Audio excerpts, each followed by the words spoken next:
The multi-format series continued today with Australia taking on India in the second T20. And guess what, everyone? It didn't rain. We actually were able to see a full game. And guess what? It was a close one. Surprise, surprise, these two teams have been delivering such quality cricket. So it's time to review the second T20 here on Cricbuzz.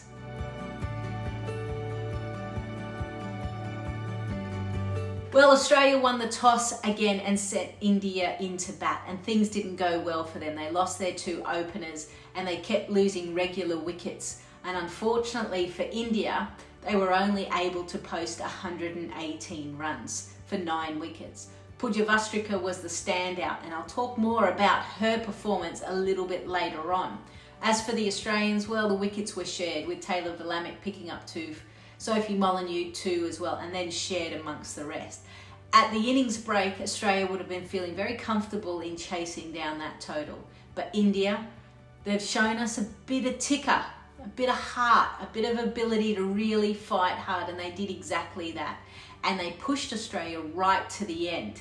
Unfortunately, Tahlia McGrath was the standout player for Australia, and she was able to make an unbeaten 42 off 33 deliveries, and Australia were able to post the total in the final over. So let's just start at the top. Taylor Vlamic. She bowls quick, we know that, but the great thing about her was that she was able to get her radar right. And when she does, she is a handful, regardless of whoever it is. She was able to pick up the wickets of Shafali Verma and Smriti Mandana. And once they both go, it's a little bit hard. Then Australia were able to throw the ball, toss the ball to the spinners, and they did well as well. Everyone played their role. The Australian bowlers bowled exceptionally well. Good line, good length. They honed in on the stumps, which was exactly what they needed to do. Harmanpreet Kaur, she was looking good. We saw her in the first T20. She scored 12 runs, 3 boundaries. Again tonight, she picked up 5 boundaries, 28 off 20. Some really good signs for Harmanpreet Kaur. We've got to remember that she wasn't part of the rest of the series. She's only come in for the T20, so she's been going really well. It's a shame that she couldn't go on. Now, India was at a stage where they were 6 for 61, 7 for 76, 8 for 78, 9 for 81, and if it wasn't for Pujavrika, or let's be honest, Rajeshwari Gaikwad, they would not have gotten to that 118. Vastrika was able to farm the strike to make sure that we're not running for singles. We're actually, I'm going to back myself to find the boundary. It was almost like a Hardik Pandya innings, taking it upon herself to go, you know what, I can do that. And guess what?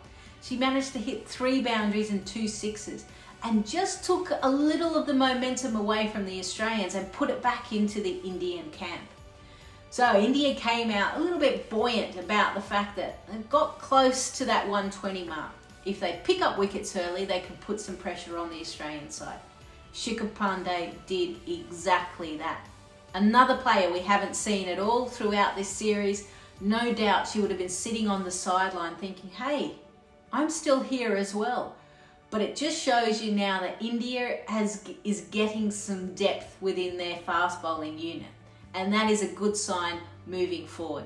But the delivery she bowled to Elisa Healy, no doubt it has gone viral. And it should, because the ball moved so much. First, your natural swing, hit the seam and ducked back in, cut her in half, hit the top of off stump. It was bowled about 6 or 7 stump line, for those cricket nerds that know what I'm talking about, and then decked in a mile.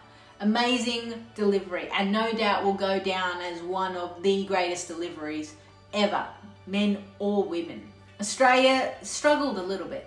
The pitch was a little bit slower. Beth Mooney was there. She was still finding ways to score runs. Meg Lanning went for 15. And then Ashley Gardner went for 1. Elise Perry went for 2. And everyone thought, hang on, is India going to cause an upset here? But then it was Tahlia McGrath. We've got to remember that she only made her T20 debut last game. And she comes out here in a pressure situation and manages to win the match for Australia. 42 of 33 deliveries, 6 boundaries included. Georgia Wareham as well, providing a little partnership right at the end to get them across the line. But for India, so many positives to take out of this. The fact that they were able to blood another fast bowler, Renuka Thakur from Himachal Pradesh. I think, you know, it's great to give these players some opportunities. Unfortunately, I feel that slight tactical errors maybe at the back end, maybe they could have given the ball to their spinners. Dipti Sharma still had a few overs left to make it harder for Australia to score those easy runs. I guess we'll never know. The joys about cricket. There's so many different ways you can go about things. But it's a quick turnaround because guess what? Final match tomorrow. So both teams need to get over the disappointment. Australia would have been disappointed that they didn't play their best cricket. And India would have been disappointed that they weren't able to secure the victory. Well, whilst Australia have already won the series 9 points to 5, there is still a lot to play for both teams. You get a sense that the scoreline doesn't really reflect how close this series has been. The fact that India had the running in the final 2 ODIs, they lost that second ODI by the slimmest of margins. And then the test match, we lost a whole day, but India were in the box seat from ball 1. And then the first T20 was washed out because of rain, and India were looking like they were going to post something in the vicinity of 180. Who knows if the Australians would have been able to chase down that total. So you feel that this series really does come down to the last game, even though the point system doesn't say that. So no doubt, India, I think, will go with the same side. I don't know if they want to blood any other players. They may want to bring in maybe a Sneh Rana for Dipti Sharma, potentially.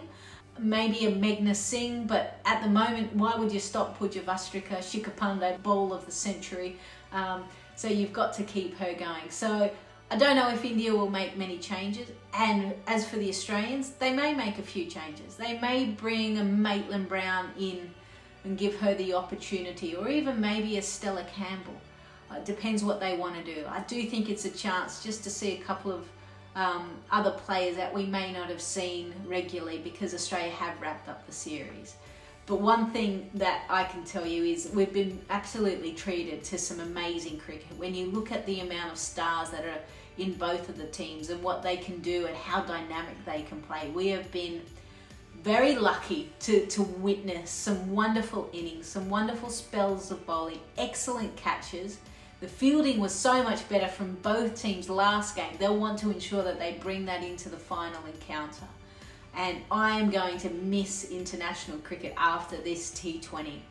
So make sure that you guys tune in and support, whether it be India or Australia in this final match, because like I said, it is going to be a close one. They've given us close matches all the way through. Why would the final match be any different?